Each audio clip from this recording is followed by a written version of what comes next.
If your football team had one option in their playbook, the results probably wouldn't be great. The same could be said for your investments. SIBO index options like SPX and XSP can help expand your investing strategies with cash settlement and potential tax advantages. If you're ready for a more dynamic game plan, head to betterwithoptions.com. SIBO, life is better with options. Your investments could be too.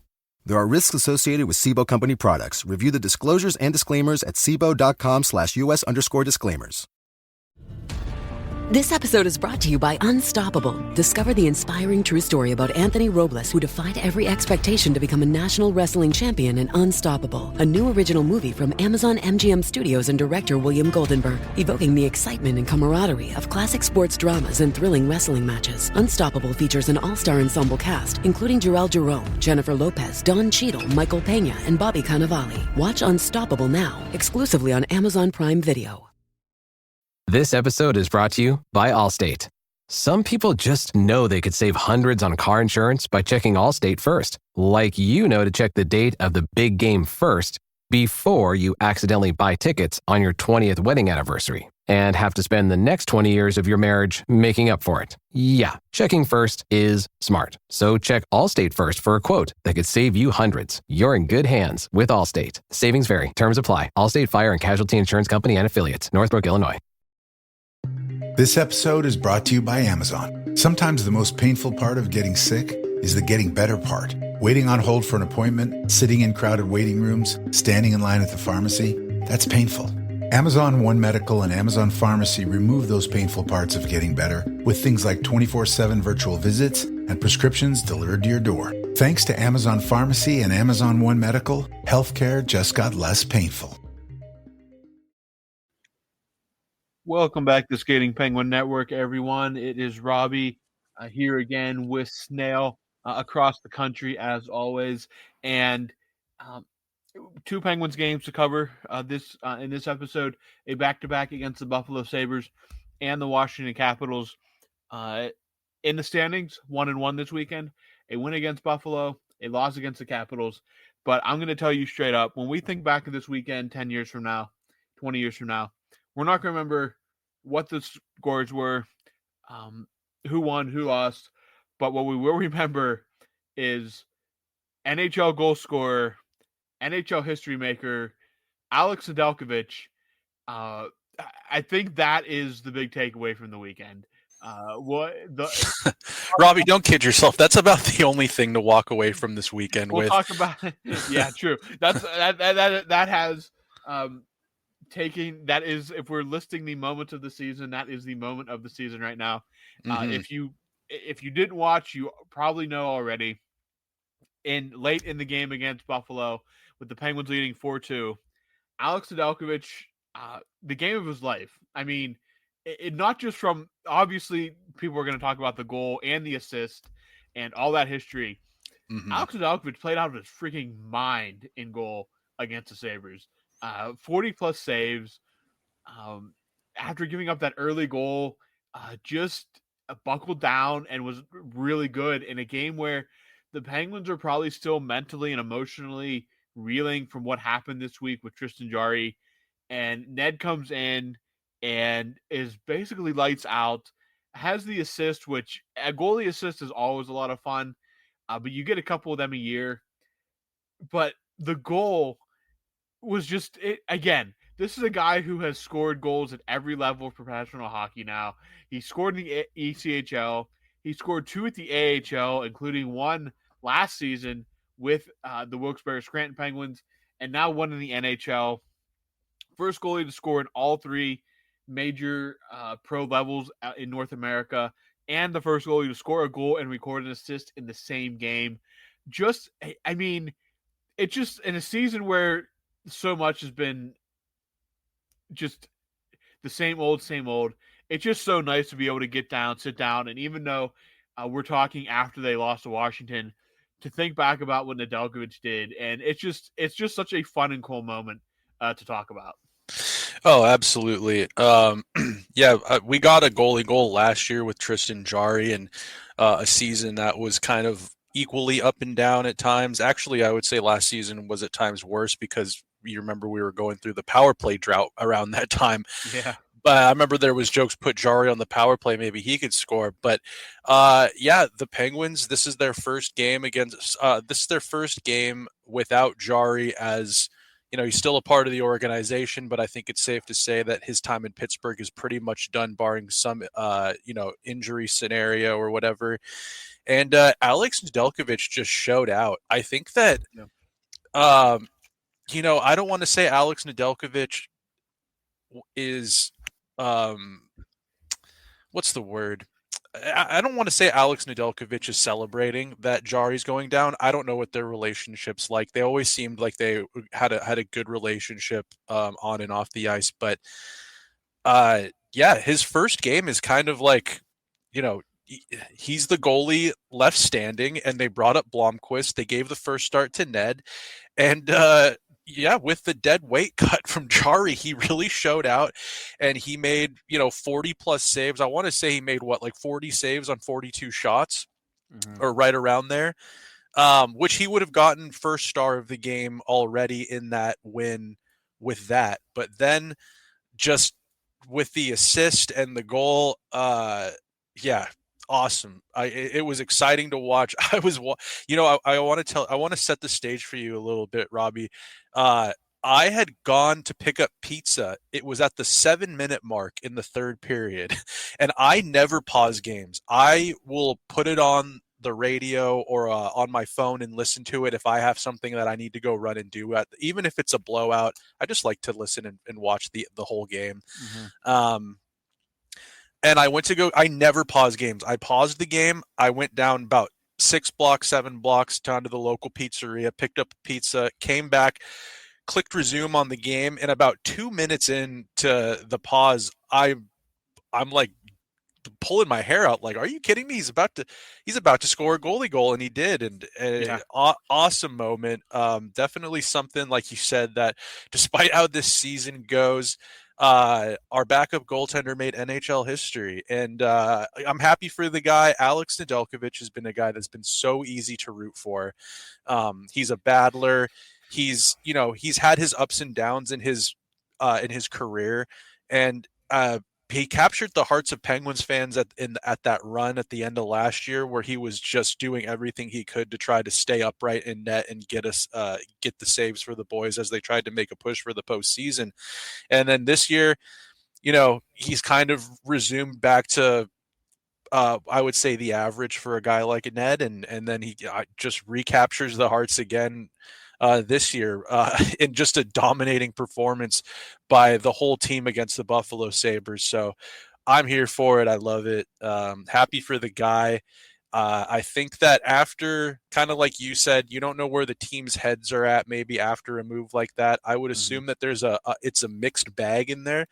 Probably some players looking at it like, well, they made the right move for the team, even at the expense of maybe a good guy in the locker room. But it looked like that goal and that performance just really brought the team together. Did you see the looks that they gave you inside the locker room of the celebration? Yeah. They What were a bonding definitely, moment. yeah, feeling it very well after that moment. I mean, he just sprinted right to the bench then after the goal went in. You can just see how thrilled those guys were.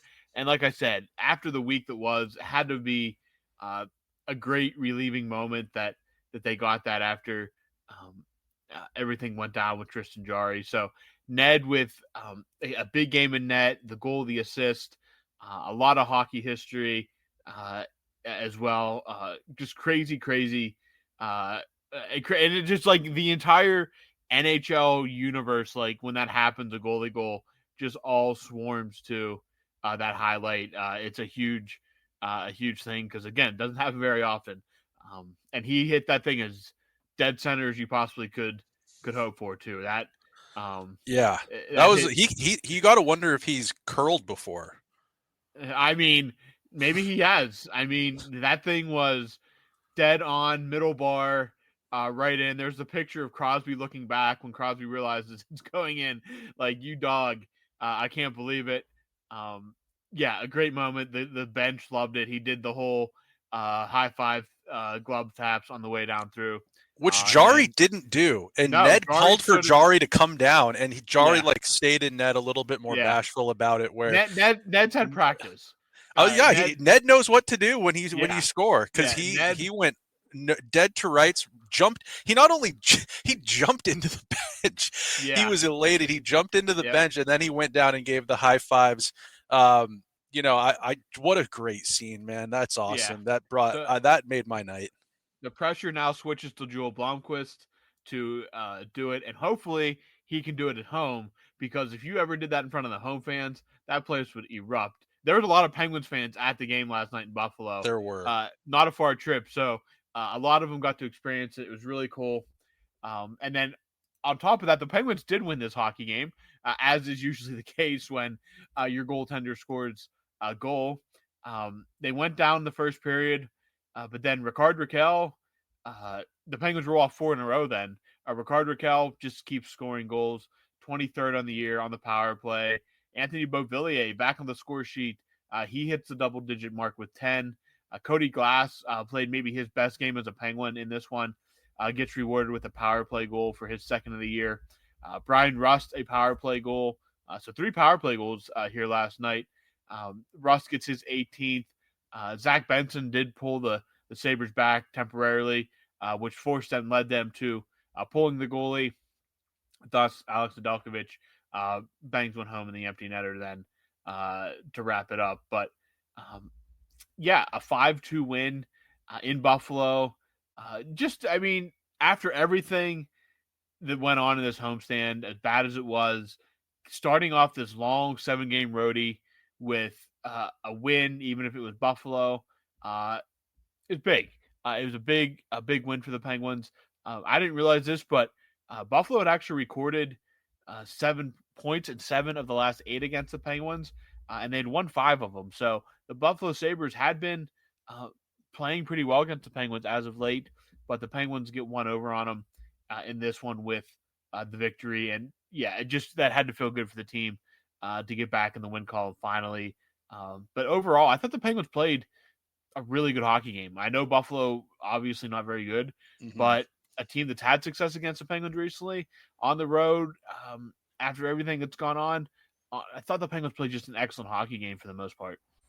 I thought so too. I thought their details were really dialed in, and Letang was out, and I believe they had Graves in, they had Grzelcyk, and they had was P.O. Joseph in the. Anyways, when I looked at their decor without Letang in it, I was like, oh boy, because Buffalo, they can score. Like, as bad as I think their details can be at time, like Buffalo can still put up a lot of goals in one game. They've got firepower.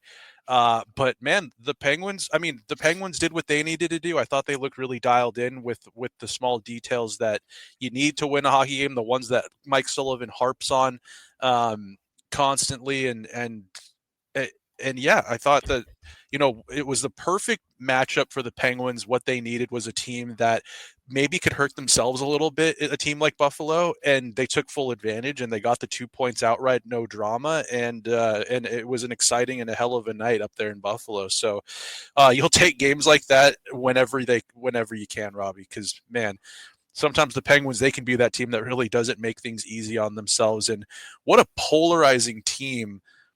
What a polarizing team to face tonight, the night we're recording, where you go from a team that's loose and high flying like the Buffalo Sabres, and then a team that, talk about details being dialed in, the Washington Capitals.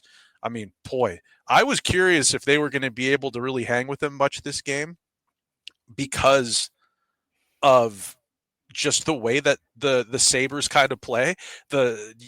You talk about it, like the Capitals are first in the Metro, like, probably close to first in the East. I'm not super sure on the actual point differentials and all that, but you'd got to think that they're close. They're just winning games this year, low scoring games. They've got goaltending, they've got defense, they've got depth scoring. Man. So, and then they kind of ran into that buzzsaw tonight. So, did you want to switch over to the Caps game? Yeah. I thought for the longest time, this was just a very bland hockey game. Not much really happened for long stretches of time.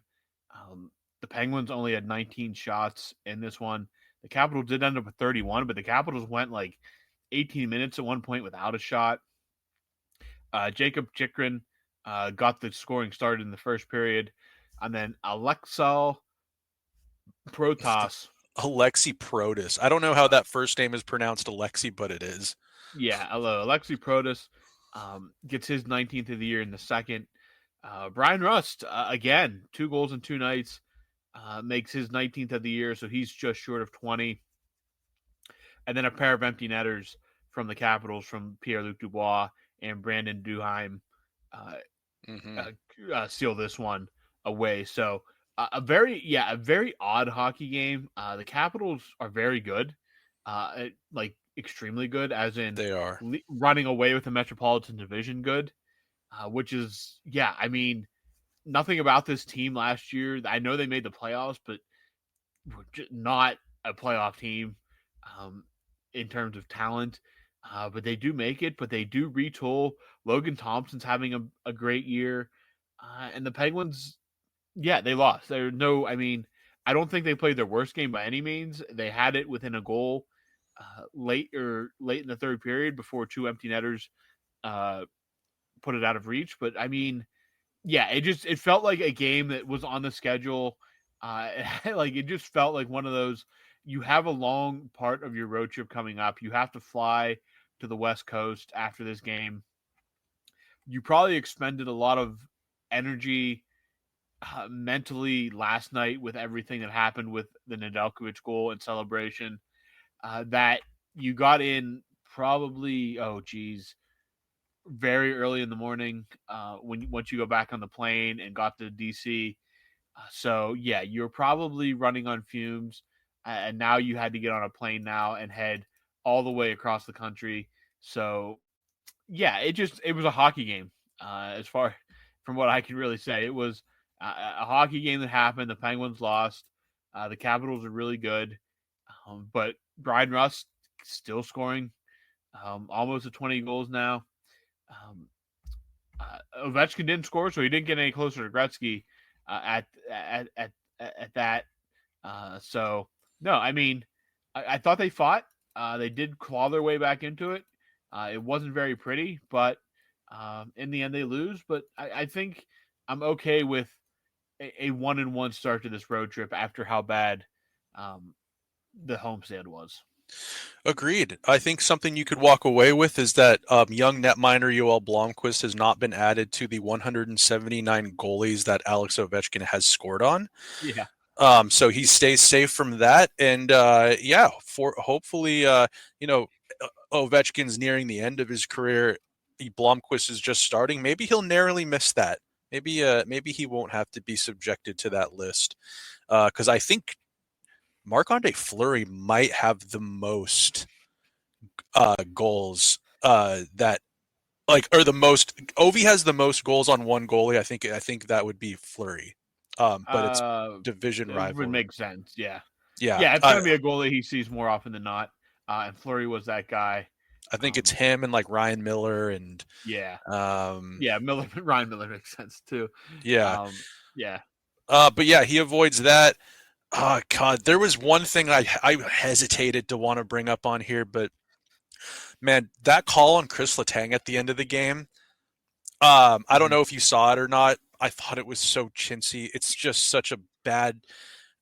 And Letang will take dumb penalties sometimes, but you're down by 1 goal with 4 minutes left in the game, and he loses a step on the guy, whacks him in the shin pads, takes a few strides, and goes down, and they call it.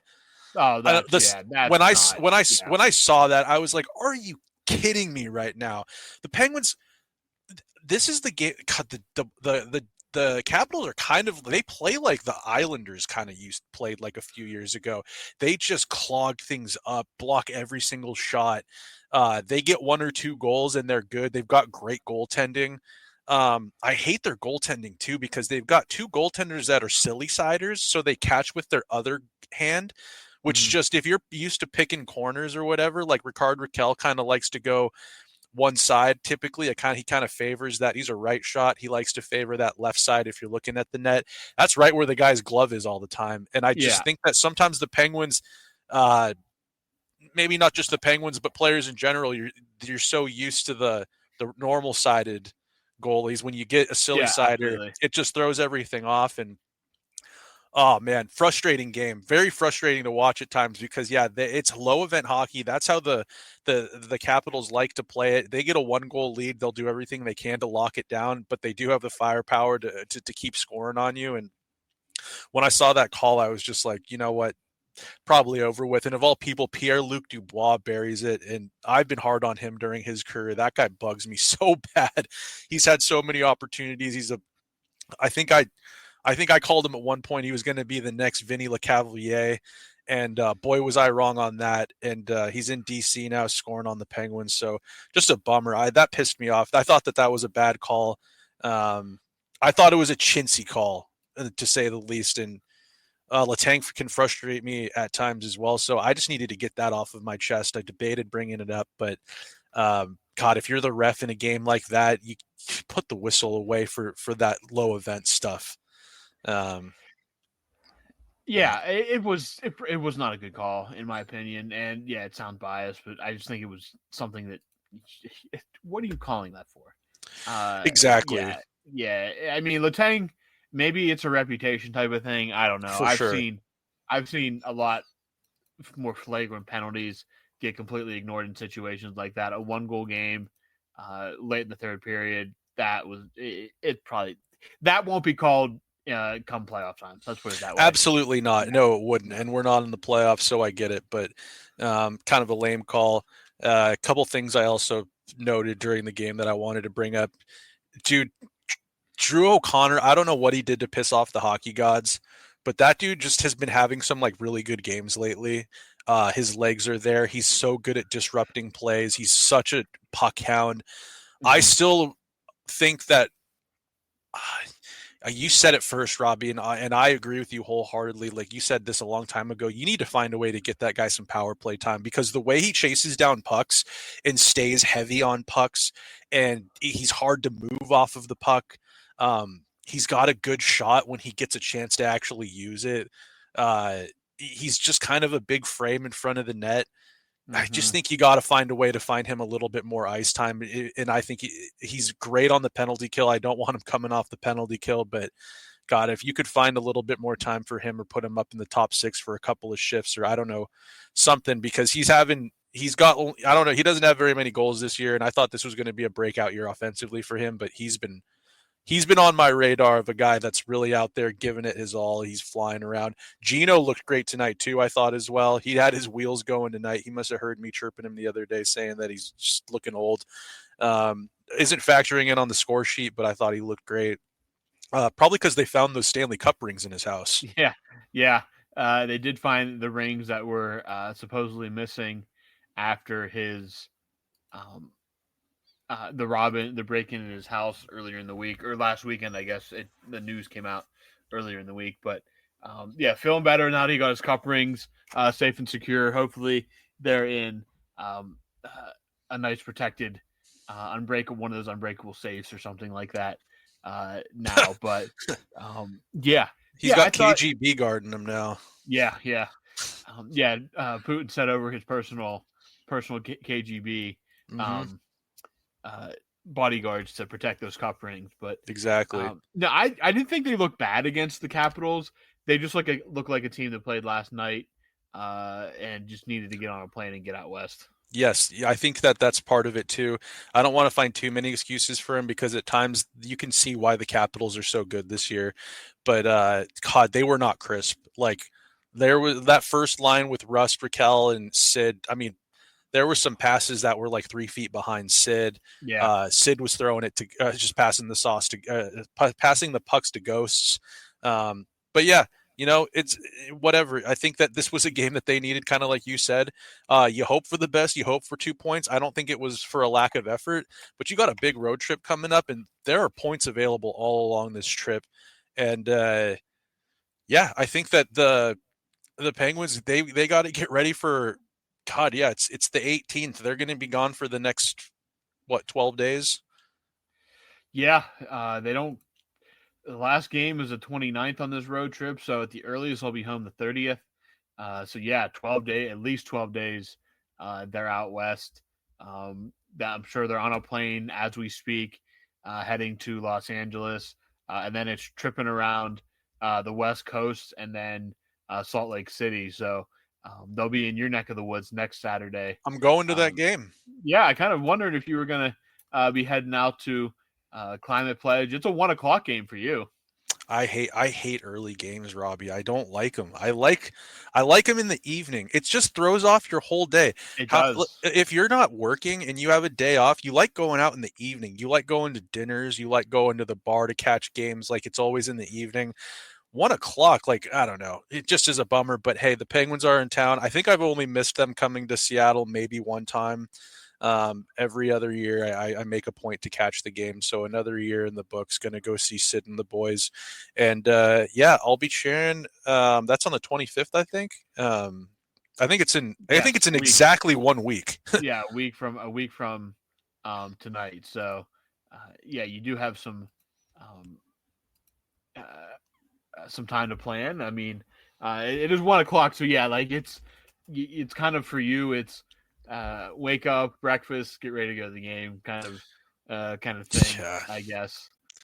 Yeah, it kind of throws me off because it's one of those things. If you're at a 1:00 game, like I like to have my beers at a hockey game. I don't go there I don't treat it like a bar. I don't go there to get drunk, but I like to have my beers. And on a Saturday going to a hockey game, and I don't know, it kind of maybe I'll save the beers for after. You go watch the game, and then you'll be in the city. You could walk down a few blocks and hit some of the nice establishments around that area where the Key Arena or the Climate Pledge Arena is. And yeah, it'll be good. All I really want is 2 points out of that game, Robbie. Yeah, and the Penguins, I mean, they had their first shot at Seattle earlier this week. So hopefully it's a different story when they're out there in your neck of the woods on next Saturday. But before that, we do have 2 other games starting Monday. Again, remember, if you're on the East Coast, these are late night hockey games at 10:30 and 10:00. 10:30 on Monday against the Kings. Thursday against the Ducks, we are at 10:00. So a couple late nights coming for those of us here on the East Coast. But for our show, we'll be doing a mailbag this Monday to get some content to you guys. And then we'll figure out what we're going to do the rest of the week. Maybe a delayed recap on some of these games and whatnot to see what's going on. But yeah, mailbag coming Monday. So look out for that tweet coming out. Get your questions in. That's really all I got for this. They split the series with Buffalo and Washington. Snail, do you have anything that you want to put out there? Yeah, I got a couple things quickly, and these don't necessarily pertain to the games that we kind of just covered quickly, but I got 2 questions for you. One of them, as the game was going on, my Reddit, my Twitter, Instagram was blowing up that apparently the Canucks tried to trade JT Miller tonight. I did see that. It did not go through. The trade is no longer on the table. This is not a request from JT Miller to leave the Canucks. The Canucks are trading them on their own, meaning that, like I said, he didn't request a trade. Pettersson didn't request a trade.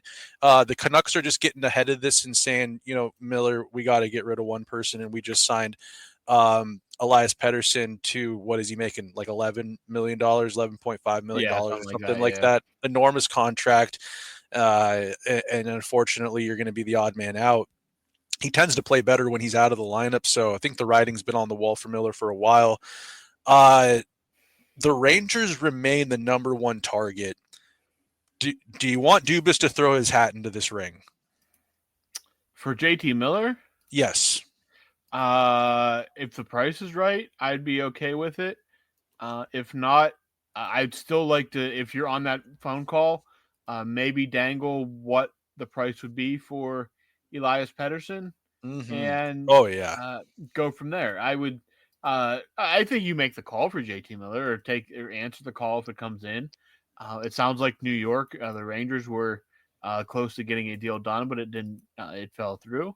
But if that call comes, I maybe say, here's kind of what we're looking at. But what would you guys be looking for a guy like Elias Pettersson?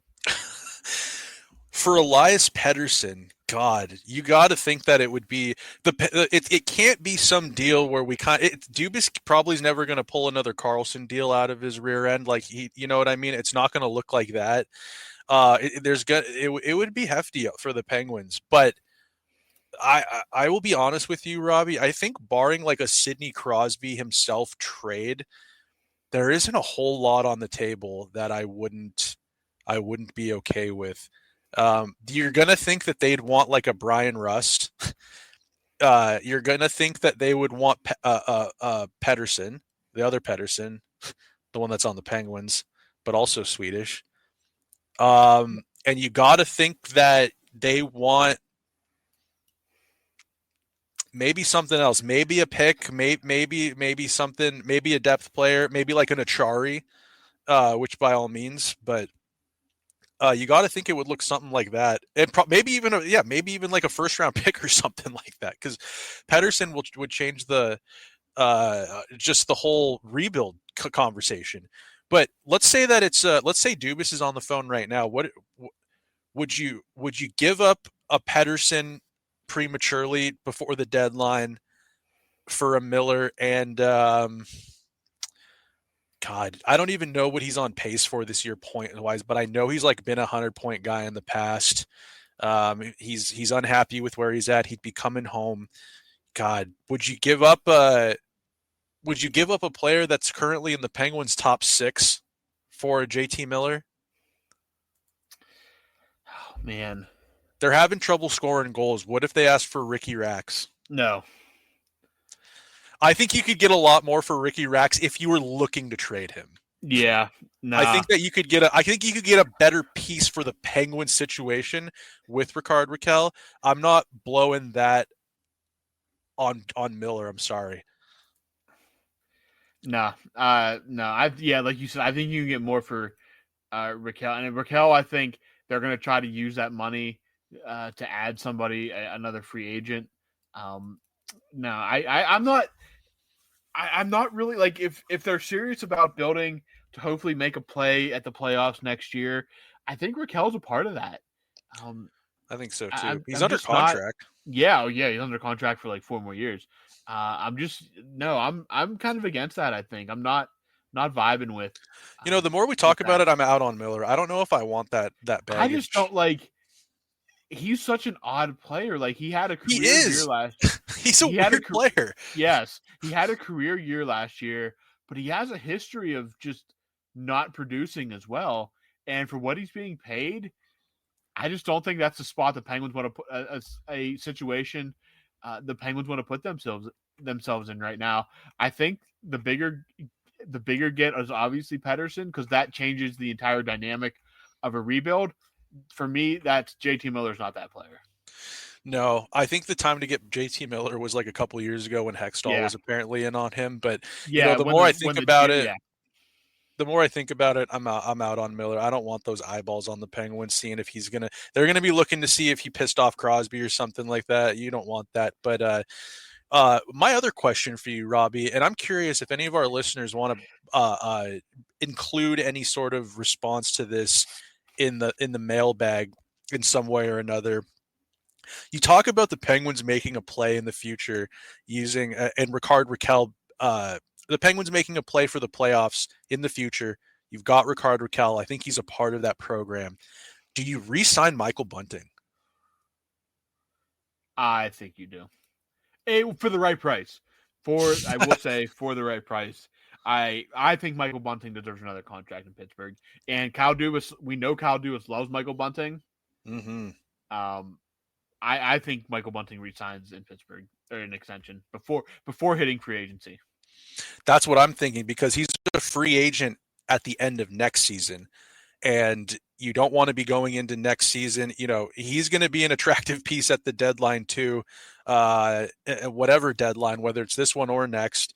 And I was kind of racking my brain about it the other day. I was looking at cap space. I was actually looking at the Vancouver Canucks cap space, and I was looking at the Penguins trying to figure out some sort of trade with my peanut brain trying to do math, and I just noticed that that Bunting, his contract's going to come up eventually, and I'm like, God, he's a part of that Gensel trade. I think a part of me is as much as it shouldn't be, is I'm like, well, you had Gensel for so long, you got rid of him in a trade that, you know, was polarizing and controversial, even at times it felt like, and Bunting was the main part of that trade. Do you end up letting him walk or try to trade him? But I like what he brings to the Penguins. I think I resign him. I think he's a Penguin. They need a player like him. They need a player like him. Yeah, he has been. Yeah, he's just so important to what they do. Absolutely. We got rid of Hornquist, and we remember what all of a sudden you get rid of a guy like Hornquist. You're looking for a guy like Hornquist. You get Tanev, and then you get rid of Tanev, and then you're looking for a guy like Tanev. Bunting's still young. He can score. He can play on the power play. I just think that with that coming up, we got to put the question out there, something, or for people listening, where are you at with re-signing Bunting? That's what I want to know. Yeah, let us know. We're both on board with it. But let's see what you guys say. So absolutely, let us know in the mailbag when that tweet comes out, and we'll hopefully discuss it on Monday a little bit more in depth. But that's really all I got. I wanted to bring up the JT Miller news because there was almost a blockbuster trade happening right under our noses, and they let it slip that it almost happened. And then that eluded me to the Bunting conversation. So, Robbie, that's really all I got. Looking forward to a mailbag. It's been a while. And, you know, God, the Penguins, it's going to be some late nights for you Penguins fans out east. Out west, it's prime time television for a guy like myself. So I'll be having to find games to watch to waste that first 3 hours in the late afternoon. It's a little easier for you when the games are out there. You get to watch a good bit of hockey, but so let us know in the mailbag what you think about Michael Bunting and the prospect of him re-signing in Pittsburgh. That tweet will go out tomorrow, and we will record a mailbag on Monday to get some responses. So, Snell, if you don't have anything else, I'm going to wrap this up. Monday also, Donnie Trump is taking office. Yeah, a lot of you might have off on Monday as well because it is a federal holiday as well. So, a big day on Monday for the nation and for our listeners, obviously, which is more important. We might not have TikTok either come Monday. No, TikTok's already been shut down. I'm scrolling on Twitter right now, and people are saying that it's already been turned off in the United States. So, it has? It has, yes. Those rat bastards. All right, well, that's a bummer. Yeah. A lot of changes coming in this country. Yeah. We got the president and no TikTok. I don't know. I'm a little nervous. New president, no TikTok, and talking Michael Bunting extensions on the Skating Penguin Network. What more could you possibly want? So we will talk to you guys later next week. Remember, the Penguins are out west, so some late nights for us on the East Coast. But for Snail, I am Robbie. Have a great rest of your weekend, everyone. We will talk to you next week.